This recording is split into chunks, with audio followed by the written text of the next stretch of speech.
ugri, mana shunday husnbuzarlardan yo'qotish uchun arpa yoki suli. Menimcha ko'proq sizlarga arpa yoqadi shekilli. Arpa bor-ku, qo'chqorlar yeydigan. O'shandan 200 gram oling. 200 gram olingda bir 2-3 litr suvga soling.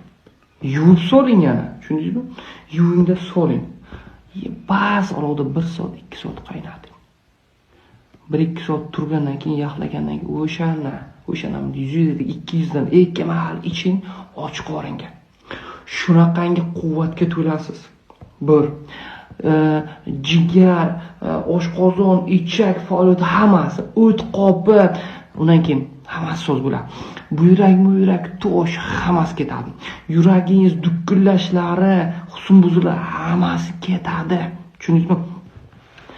Kuchga to'lasiz, hazm tizimi yaxshilanadi. Undan keyin och qoringa kirasiz. Undan keyin ichingiz qotmaydi. Kasalliklar bir to'da.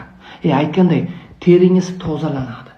Psoriaz, mizariaz, ekzema, badandagi toshmalarga hammasiga yordam beradi.